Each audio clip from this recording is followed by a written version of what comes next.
At my son's birthday party, my granddaughter grabbed my arm in a panic. "Grandpa, let's get out of here. Now." Now, I was stunned. "Why?" I asked. "Just go, please," she begged.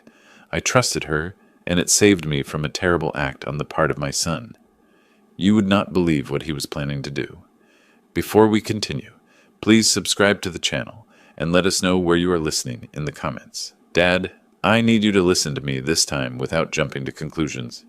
Trevor burst through my front door mid-sentence, not bothering to knock. His confidence felt rehearsed, like he'd practiced this moment in his car outside. I removed my reading glasses slowly, folding the evening newspaper and setting it aside. The leather armchair creaked as I straightened. "Evening to you too, son."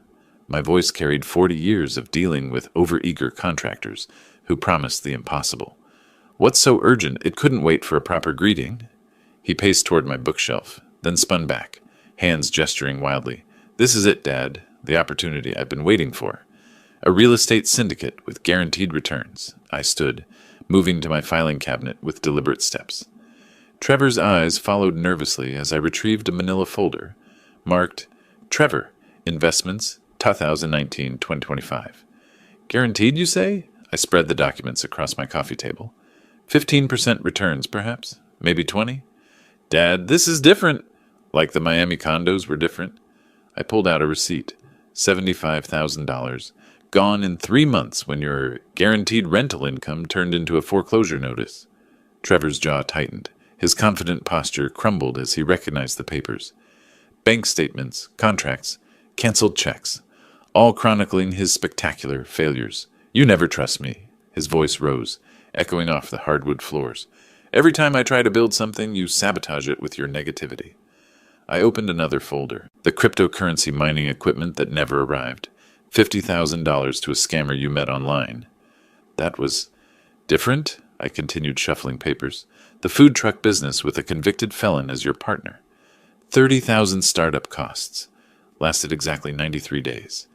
Trevor's face flushed red. He grabbed his jacket from where he'd thrown it on my couch, movements sharp and angry. "You're impossible. This syndicate has real properties, real investors, real returns. Show me the documentation." "I don't have it with me, but then you don't have my money." The silence stretched between us like a chasm. Outside, evening shadows crept across my lawn. A neighbor's dog barked somewhere down Maple Street. Trevor's shoulders sagged momentarily, then squared again. "Fine. When this deal makes millions without you, don't come crawling back asking for your cut." He stormed toward the door, footsteps heavy on my oak floors. The front door slammed hard enough to rattle my windows. Through the glass, I watched him fumble with his car keys. His earlier confidence completely evaporated.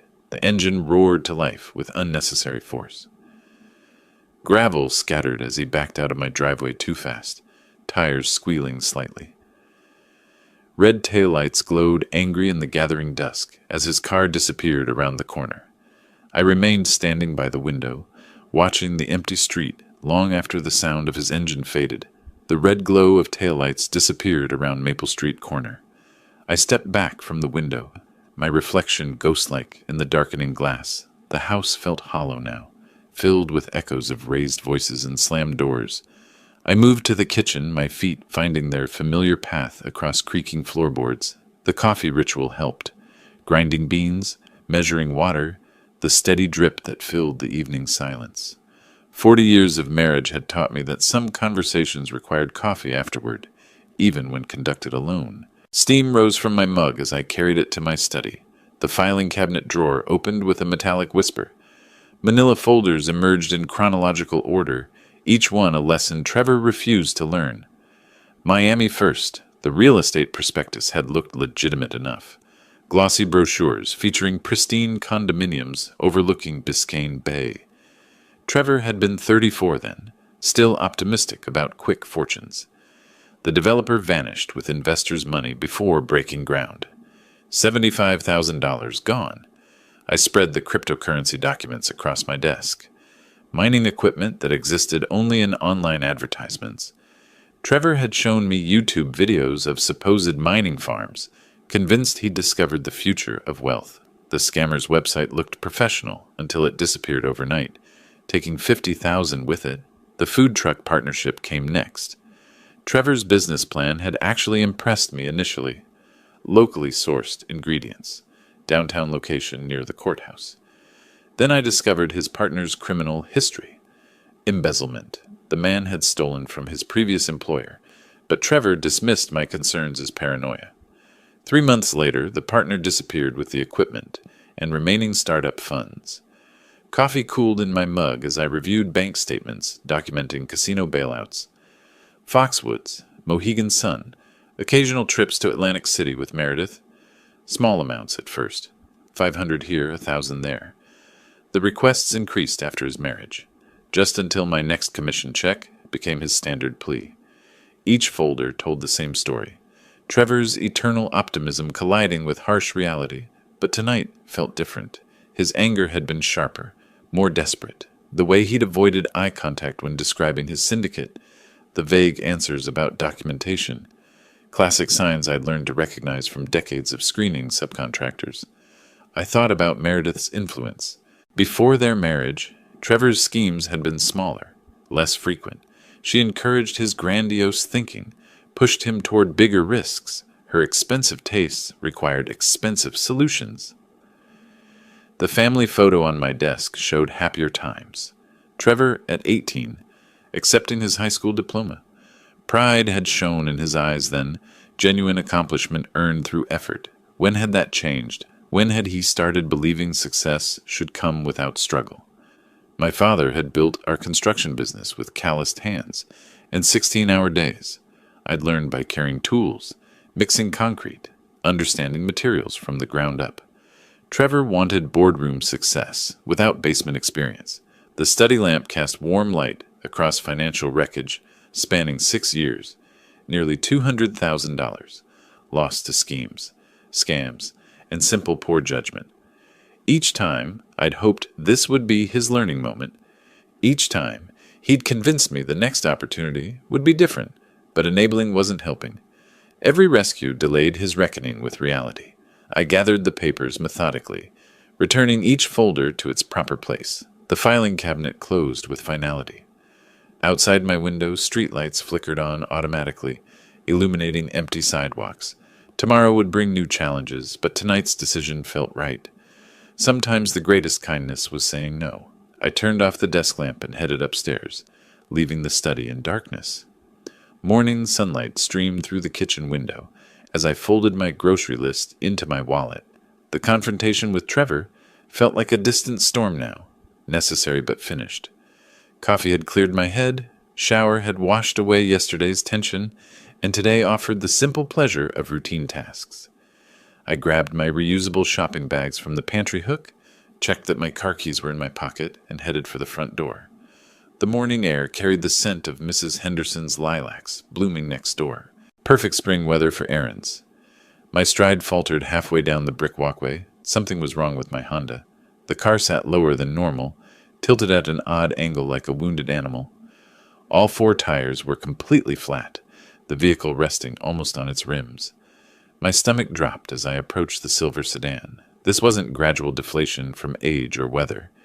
Each tire showed identical puncture marks near the sidewall, small, precise holes that could only have been made deliberately. I knelt beside the front passenger tire, running my finger around the rubber.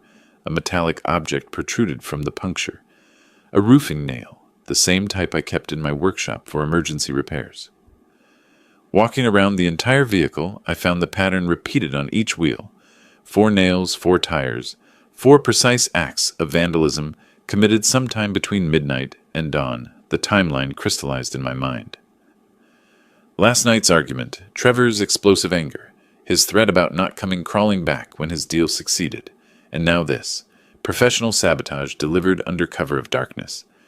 I pulled out my phone and dialed Trevor's number. He answered on the 3rd ring, voice thick with sleep. "Dad? What's wrong? It's barely 9 o'clock. "Son, I found my tires damaged this morning, all 4 of them punctured."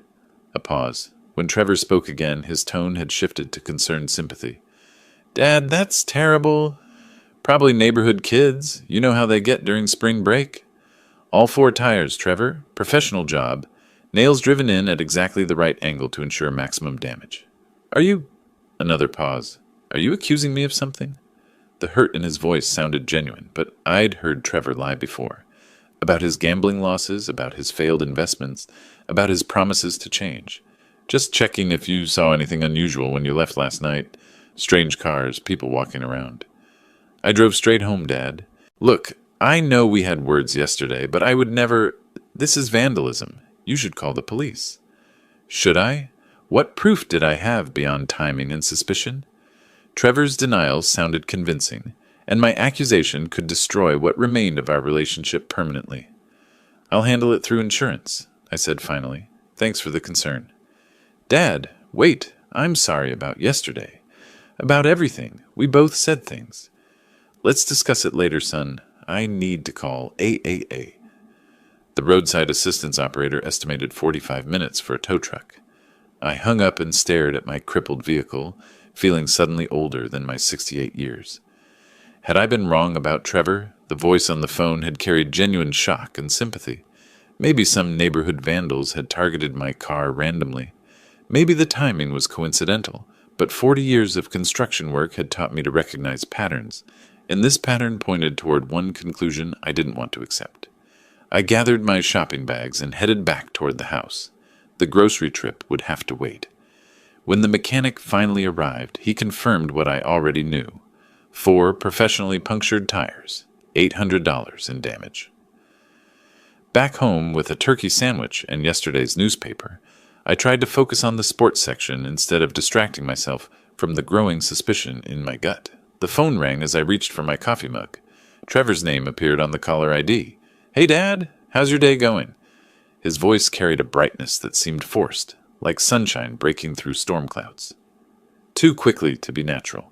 No mention of our morning conversation about the tires. No reference to yesterday's argument. It's been interesting, I replied carefully. Spent the morning at Morrison's Tire Center. Oh, right, the vandalism thing. That really stinks. Listen, I'm calling with good news, though. Tomorrow's my birthday, and Meredith's planned something special. I set down my sandwich. Trevor's 40th birthday. In all the drama of recent days, I'd completely forgotten. Nothing fancy, he continued. Just family dinner at 6. Molly will be there, and a few close friends. Would mean a lot to have you there, Dad. The invitation caught me off guard. After yesterday's explosive confrontation and this morning's tire incident, I'd expected continued silence between us, not a cheerful party invitation. That's thoughtful of you to invite me, I said, testing the waters. Come on, Dad. I know we don't always see eye to eye on financial stuff, but we're family. Molly specifically asked if Grandpa would come. She's excited to see you. The mention of my granddaughter stirred something protective in my chest. Molly had always been the bright spot in family gatherings, untainted by her parents' financial dramas. If she wanted me there, how could I refuse? What should I bring? I asked. Just yourself. Meredith's handling everything. Food, decorations, the whole works. She's really gone all out this year. That explained the expense. Meredith's all out typically meant costs that would strain Trevor's already precarious finances. But for once, that wasn't my problem to solve. Of course I'll be there. 6 o'clock sharp. Fantastic. Oh, and Dad, thanks for not making a big deal about yesterday. I was stressed about work stuff. Took it out on you unfairly. The apology sounded genuine, tinged with the vulnerability I remembered from Trevor's childhood. Maybe I had misjudged the tire situation. Maybe he was genuinely trying to repair our relationship. Water under the bridge, son. See you tomorrow. After hanging up, I sat in my kitchen feeling cautiously optimistic. Family dinners had been rare since Trevor's marriage to Meredith. Her social calendar usually relegated family time to holidays and obligatory appearances. But a birthday celebration offered a chance to reconnect, to bridge the gap that had opened between us. Molly would be there, probably excited to show me her latest college adventures. Trevor might be in a better mood, surrounded by friends and family. I finished my sandwich while considering gift options. Nothing too expensive. That would send the wrong message after yesterday's conversation. Something thoughtful but practical. Maybe a nice set of hand tools for his garage projects, or a book about business management he might actually read. The afternoon stretched ahead peacefully. Tomorrow's party had given me something positive to anticipate, instead of dwelling on punctured tires and family tensions. Perhaps this was Trevor's way of extending an olive branch, his attempt to smooth over our recent difficulties. The timing might seem suspicious, but birthdays had a way of putting family conflicts into perspective. I cleared my lunch dishes and headed to the living room to browse online for appropriate gifts. For the first time in 2 days, I felt genuinely hopeful about my relationship with my son. The next day, as the taxi pulled away from Trevor's house, I stepped out onto the brick walkway, holding the carefully wrapped gift under my arm. The evening air carried the aroma of barbecue and laughter from the backyard. Through the front windows, I could see people moving around. More guests than I expected for a simple family dinner. Trevor appeared at the front door before I could knock, his face bright with what seemed like genuine enthusiasm. "Dad, you made it. Come in, come in." The house had been transformed. Where I remembered modest furnishings, expensive-looking decorations now adorned every surface. Crystal glasses caught the light from a new chandelier I'd never seen before. The spread of food visible through the kitchen doorway looked professionally catered. "Happy birthday, son." I handed him the gift, a quality tool set I'd selected after careful consideration. 40 years. Hard to believe. "Thanks, Dad. This means everything." Trevor's smile faltered for just a moment, something unreadable flickering across his face. "Meredith, Dad's here." She emerged from the kitchen wearing an elegant dress that probably cost more than most people's monthly mortgage payment. "Glenn, so wonderful you could make it. Let me introduce you to everyone." The living room buzzed with conversation. Young professionals I didn't recognize mingled with wine glasses discussing careers and investments. The alcohol selection impressed me. Premium brands that Trevor definitely couldn't afford on his sales income. "Grandpa!" Molly's voice cut through the crowd. She rushed over, wrapping me in a hug that felt like the most genuine greeting I'd received all evening. "I'm so glad you came." "Wouldn't miss your father's birthday, sweetheart. How's college treating you?" "Finals are next week, but I'm managing." "Want me to get you something to drink?" "Dad stocked your favorite beer." Trevor materialized beside us with an imported bottle I recognized from expensive restaurants. "Remember this one, Dad? You ordered it at that steakhouse in Portland last year." I accepted the beer, touched that he'd remembered such a small detail. Maybe his invitation had been sincere after all. Maybe the tire incident really had been random vandalism, and I'd been too quick to suspect my own son. The evening progressed with surprising warmth. Trevor's friends included me in their conversations, asking about the construction business, with apparent genuine interest. Meredith kept my glass filled, appearing beside me whenever it emptied with a fresh drink and a bright smile. "This is quite a spread," I commented during dinner, gesturing at the array of catered dishes. "Must have cost a fortune." Trevor waved dismissively. "Meredith's been saving for months. She wanted this birthday to be special." But the math didn't add up. The catering alone would have cost thousands, not counting the alcohol, decorations, and new furniture. Where had they found money for such extravagance when Trevor had been begging me for investment capital just days earlier? "Another wine, Glenn?" Meredith appeared with a bottle of Cabernet that probably cost more than my weekly grocery budget. "This pairs beautifully with the beef." I nodded, feeling the warm buzz of alcohol beginning to soften my edges. The evening's contradictions seemed less important now, overshadowed by the simple pleasure of family celebration. Molly sat beside me, chatting about her psychology classes, her presence a reminder of what truly mattered. Trevor stood to make a toast, raising his glass with theatrical flourish. To family, to second chances, to the future. Everyone drank. The wine was exceptional. Smooth, rich, probably aged longer than some of Trevor's friends had been alive. As the evening wore on, I found myself relaxing completely for the first time in days. But something nagged at me. Trevor kept checking his watch. Meredith's smiles, while warm, never quite reached her eyes, and whenever I glanced around the room, I caught them exchanging meaningful looks when they thought I wasn't watching. The party moved into its third hour with no signs of winding down. I settled into Trevor's new leather armchair, another expensive addition I didn't remember from previous visits, watching the animated conversations around me. The wine had left me pleasantly relaxed. My earlier suspicions about tire vandalism and mysterious expenses feeling distant and unimportant. Trevor appeared at my elbow with another drink. Dad, how about I show you the renovations upstairs? We've done some amazing work on the master suite. Now? I glanced around at the ongoing party. Shouldn't you be with your guests? They're having a great time. Come on, I want to show you what we've accomplished. His insistence struck me as odd, but before I could respond, Meredith materialized on my other side. Oh yes, Glenn. You simply must see the new bathroom fixtures. We spared no expense. There was that phrase again, no expense spared, by people who supposedly couldn't afford basic living costs without my financial assistance. As I started to rise from the armchair, Molly suddenly appeared beside me, her face pale and eyes wide with an emotion I couldn't immediately identify. Fear? Panic? Grandpa? She whispered, gripping my arm with surprising intensity. You need to leave. Right now. I blinked, certain I'd misheard. What? Please. Her voice carried an urgency that cut through my wine-induced haze. Just go. Trust me, something's wrong. Trevor stepped closer, his smile never wavering. Molly, what are you talking about? Grandpa was just about to see the upstairs. No, he wasn't. Molly's grip on my arm tightened. Grandpa, please. You have to go home. The desperation in my granddaughter's voice sobered me instantly. In 18 years, I'd never seen Molly look frightened. Confused, yes. Frustrated with her parents, certainly. But never this kind of raw terror. I think I should listen to my granddaughter, I said, beginning to stand. It's getting late anyway. Dad, don't be ridiculous. Trevor's cheerful facade cracked slightly. The party's just getting started. We haven't even cut the cake yet. Where are you going, Glenn? Meredith's voice carried a sharp edge despite her continued smile. You can't leave before we've properly celebrated.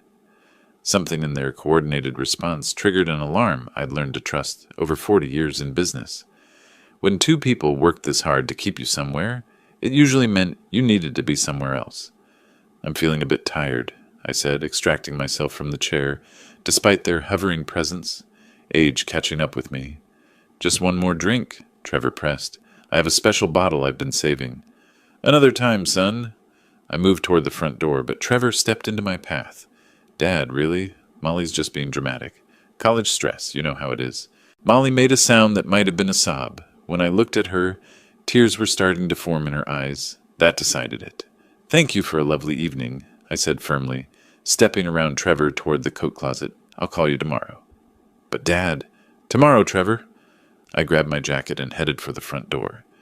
Behind me, I heard heated whispers between Trevor and Meredith, too low to make out words, but urgent enough to confirm Molly's warning had been justified. The cool night air hit my face as I stepped outside, clearing away the last of the wine's fog. I pulled out my phone and called a taxi, then turned back toward the house. Through the window, I could see Molly watching me, her face a mixture of relief and worry.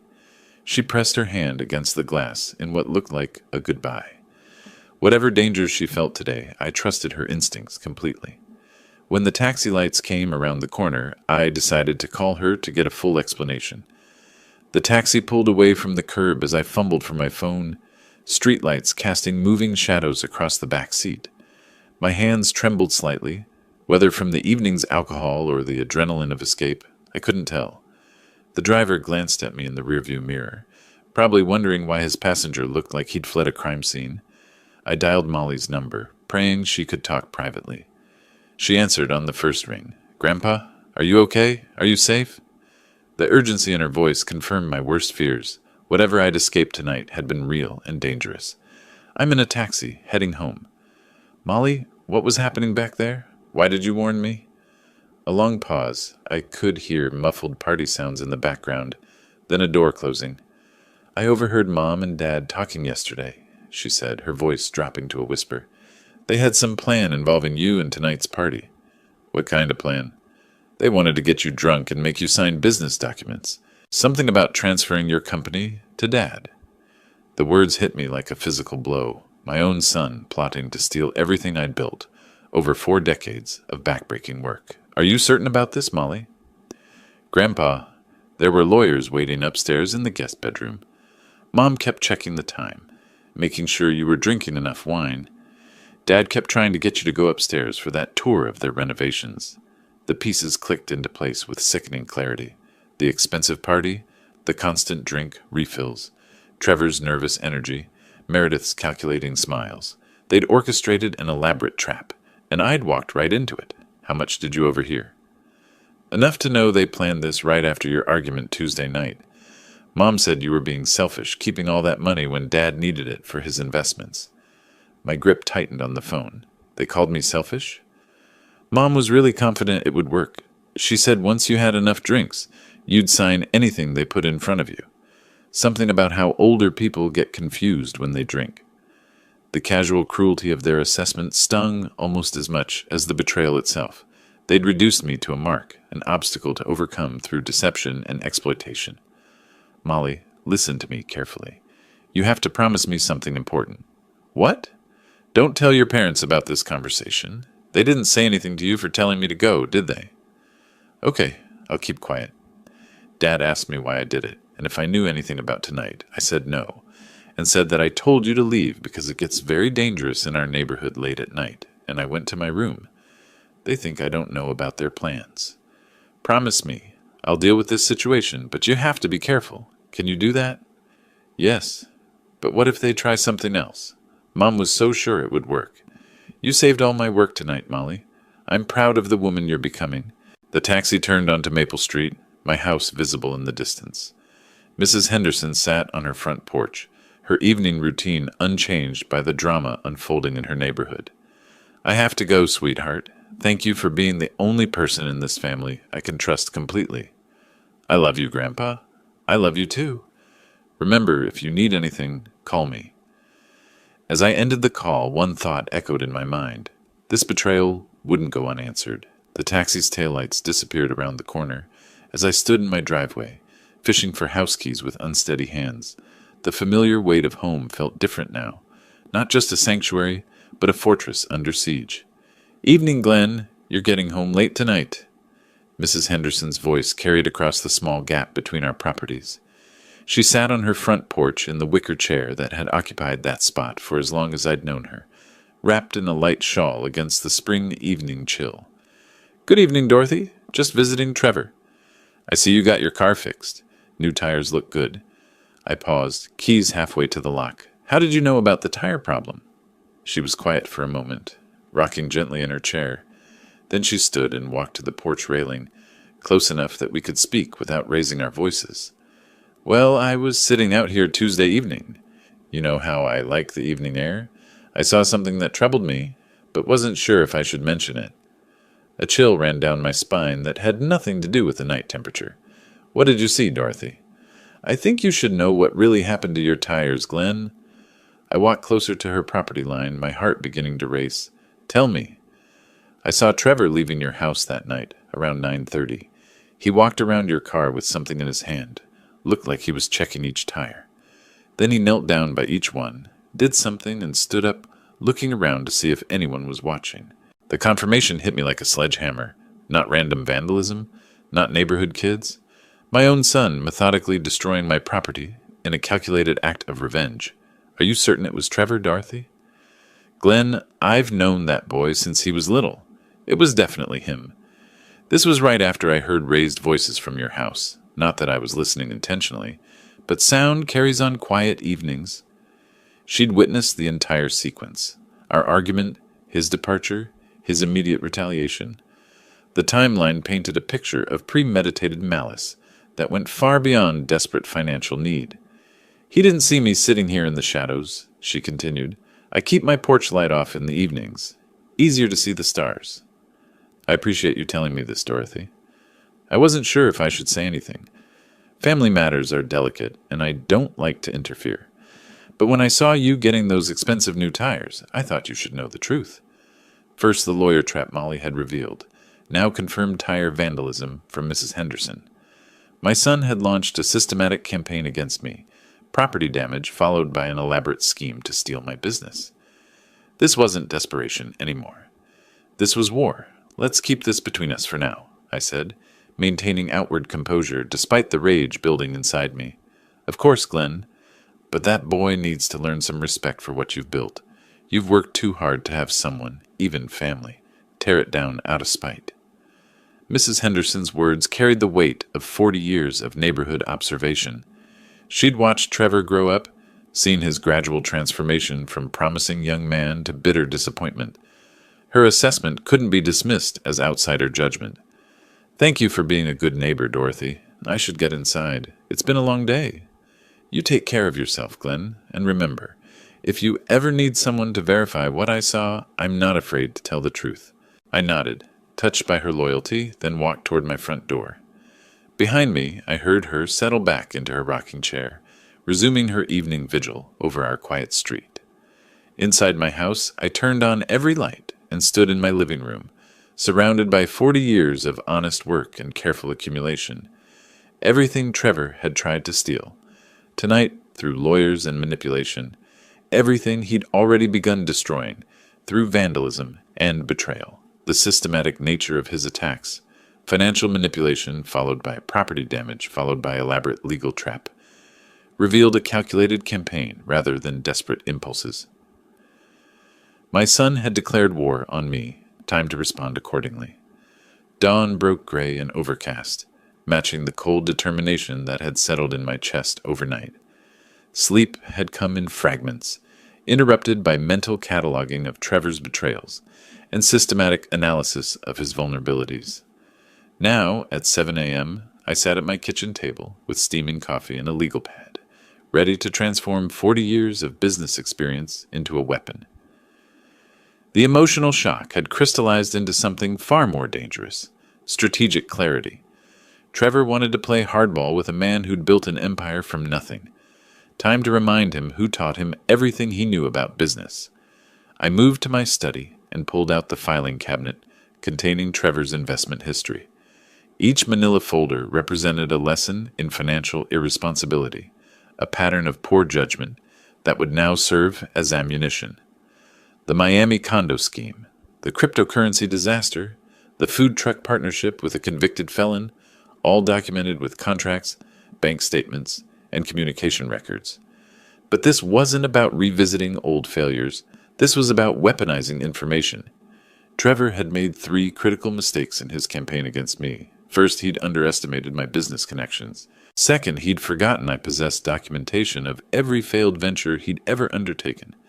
Third, he'd assumed family loyalty would protect him from consequences. Wrong on all counts.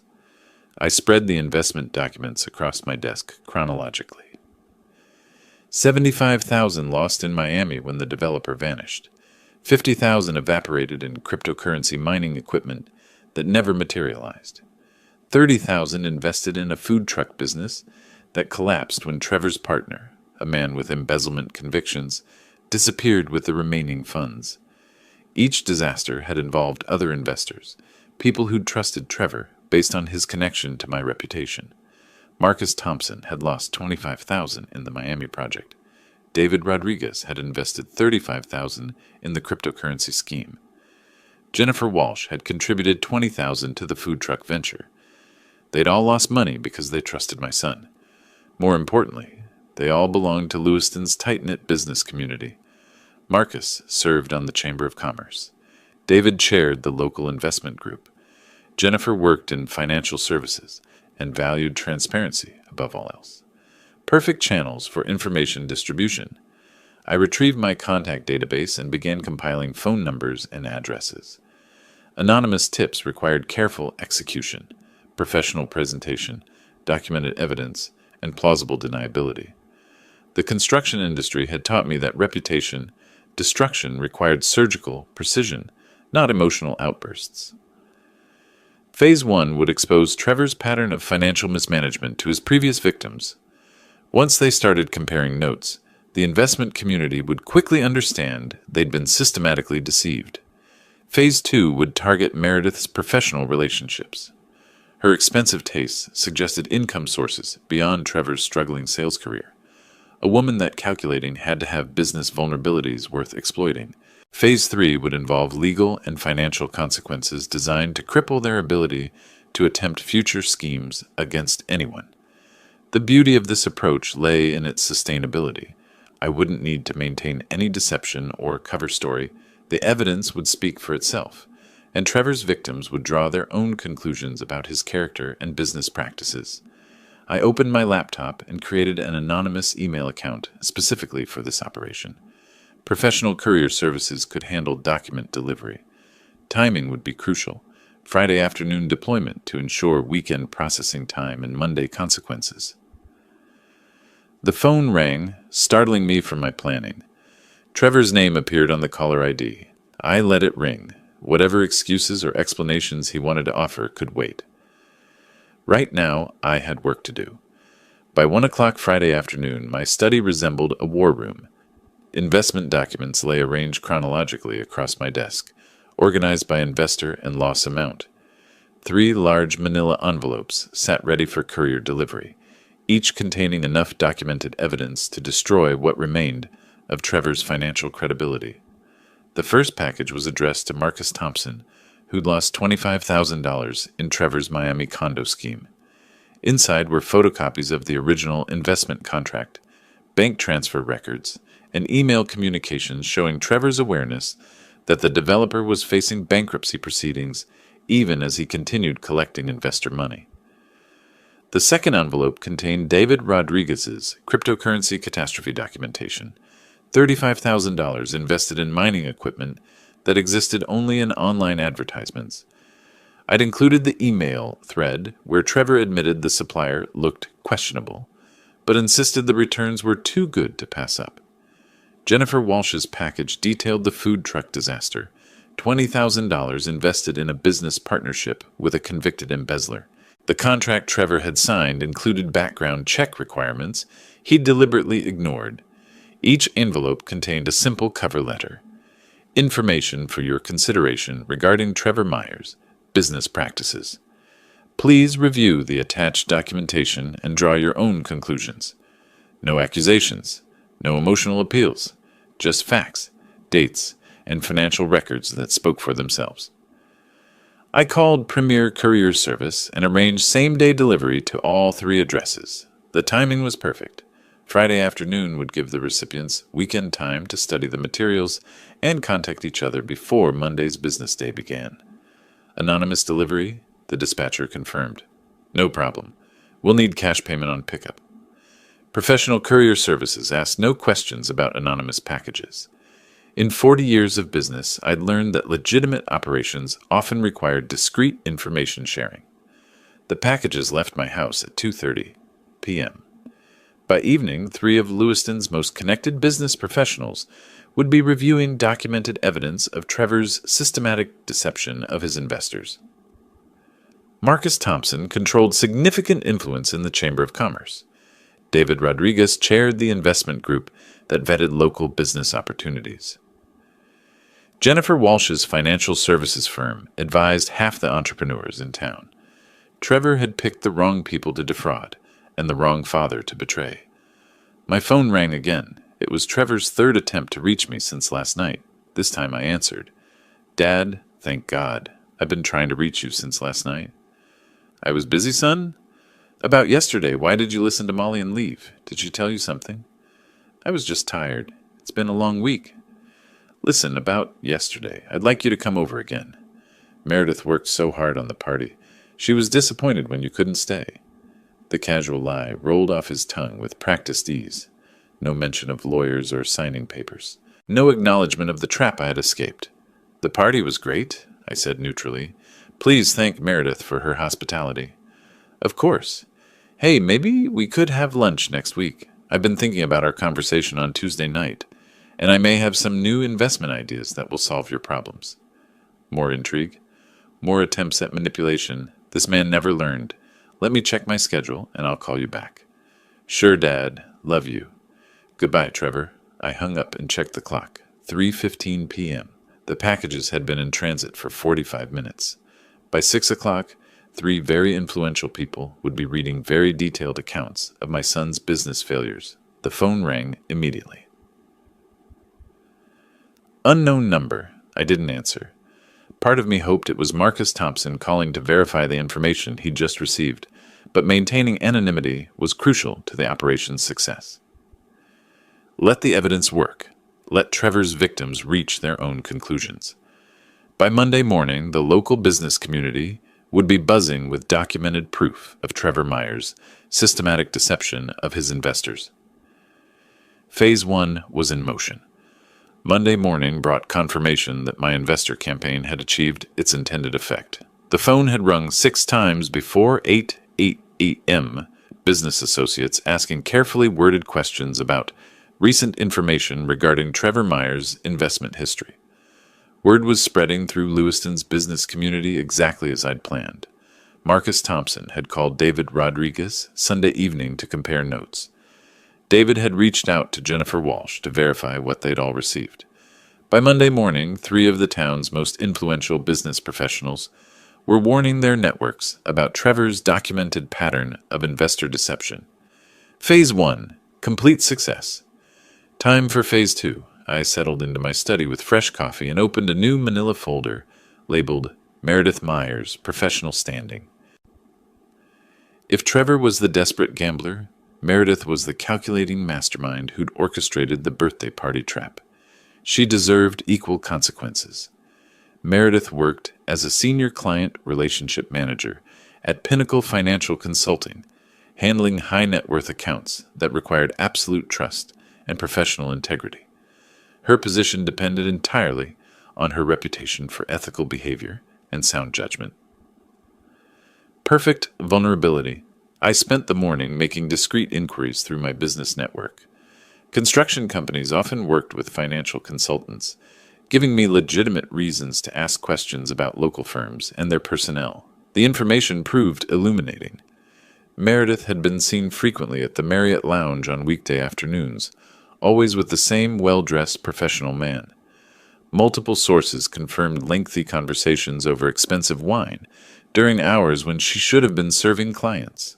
Her companion appeared to be a visiting executive from Portland, married according to his wedding ring, but notably attentive to my daughter-in-law. More interesting was Meredith's spending pattern. Despite Trevor's claimed financial struggles, she'd been purchasing designer clothing, expensive jewelry, and luxury items well beyond their supposed means. Either Trevor had been lying about their finances, or Meredith had income sources he didn't know about. Both possibilities served my purposes. I drafted a professional ethics complaint to Pinnacle Financial's Human Resources Department, carefully documenting the conflict of interest between Meredith's role as a trusted financial advisor and her family's systematic attempt to defraud elderly clients through legal manipulation. The complaint highlighted how someone responsible for protecting clients' financial interests had personally participated in planning to steal my business through fraudulent legal documents and alcohol-induced incompetence. Her employer needed to know that Meredith Myers considered elderly clients' assets legitimate targets for family enrichment schemes. I included documentation of the birthday party expenses, catering, alcohol, decorations that suggested financial resources inconsistent with the struggling family finances Meredith undoubtedly portrayed to colleagues and clients. The anonymous package went out Monday afternoon via professional courier, along with a note suggesting HR investigate Meredith's recent client interactions for possible conflicts of interest or inappropriate financial advice motivated by personal gain. By Tuesday morning, Pinnacle Financial would be conducting an internal investigation of their senior relationship managers' professional ethics and client trust violations. My phone rang as I sealed the envelope. Unknown number. I let it ring, but made note of the time. Trevor was getting desperate, calling from different phones to try reaching me. Good. Desperation led to mistakes, and mistakes created opportunities. The systematic destruction of both conspirators was proceeding exactly as planned. Tuesday afternoon brought the sound I'd been expecting, car doors slamming in my driveway with unnecessary force, followed by rapid footsteps on my front walkway. Trevor and Meredith had come calling together, unified in their desperation. The aggressive knocking confirmed their emotional state before I opened the door. Both stood on my porch, faces flushed with anger and panic. Trevor's usual confidence had evaporated, replaced by the cornered animal look of a man facing complete ruin. Meredith's calculated composure had cracked, revealing the raw fury beneath her polished exterior. "We need to talk," Trevor said, pushing past me into the house. "Now." "We know what you've been doing, Glenn," Meredith added, following her husband into my living room. I closed the door calmly and gestured toward the couch. "I've been expecting this conversation. Please, sit down." "Don't pretend innocence," Trevor snapped, remaining standing. "You destroyed my business relationships with those anonymous letters. Marcus, David, and Jennifer all got the same information packet about investments you funded years ago." Meredith's professional anger was more controlled, but equally intense. "My employer received an ethics complaint yesterday. HR is conducting a full investigation of my client relationship practices. Someone sent detailed information about our family financial planning." I settled into my leather armchair, the same spot where this entire conflict had begun a week ago. Those complaints contained only factual information. Investors deserved to know about documented patterns of failure. "Factual?" Trevor's voice rose. "You deliberately sabotaged my reputation." "I shared truth," I replied evenly. "If truth damages your reputation, perhaps the problem lies with your actions, not my disclosure." Meredith leaned forward aggressively. "You're destroying my career over a family disagreement." "Let's discuss what really happened," I said, reaching for the folder I'd prepared for this moment. "You planned to steal 40 years of my work through fraud and manipulation." I opened the file, revealing documentation of their systematic betrayal. "Molly told me about the lawyers waiting upstairs at your birthday party. Mrs. Henderson saw Trevor puncture my tires after our argument. This wasn't desperation. This was premeditated theft." The color drained from both their faces as they realized the scope of my knowledge. "Tuesday argument about money," I continued methodically. "Wednesday morning tire vandalism and retaliation. Thursday evening elaborate trap involving alcohol, lawyers, and legal documents designed to transfer my business assets." Trevor's defiance crumbled. "Dad, you don't understand the pressure we're under." "I understand perfectly," I interrupted. "You decided that stealing from your father was easier than building your own success." Meredith orchestrated a sophisticated fraud scheme using her professional knowledge of elder financial manipulation. "This is still family," Meredith protested weakly. "You stopped being family when you planned to rob me," I replied. "Every consequence you're facing now is earned through your own choices." Trevor slumped into the couch, finally understanding the completeness of his defeat. Meredith remained rigid, calculating whether any damage control was possible. "The investors will never trust you again, Trevor. Your business reputation is finished," I continued. "Meredith, your professional ethics investigation will likely end your career. These are natural consequences of attempted theft and fraud." "What about Molly?" Meredith asked desperately. "Molly's future remains secure. Unlike her parents, she chose to protect family instead of exploiting it. Her college education and life prospects are unaffected by your consequences." I stood, indicating the conversation was over. "You declared war on me through systematic betrayal. I responded with systematic truth-telling. Justice isn't revenge, it's accountability." They left without another word, walking to their car with the defeated posture of people who'd gambled everything and lost. I watched from my porch as they drove away, probably heading home to face their destroyed lives and ruined partnership. The phone rang as their taillights disappeared. Molly's name on the caller ID. "Hi, sweetheart." "Grandpa, are you okay? I heard Mom and Dad talking about some kind of investigation." "Everything's fine, Molly. Justice has been served, and your future is safe." "I love you, Grandpa. I love you too." 40 years of honest work remained protected in honest hands.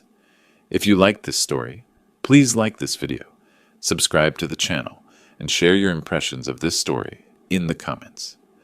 To listen to the next story, click on the box on the left. Thank you for watching.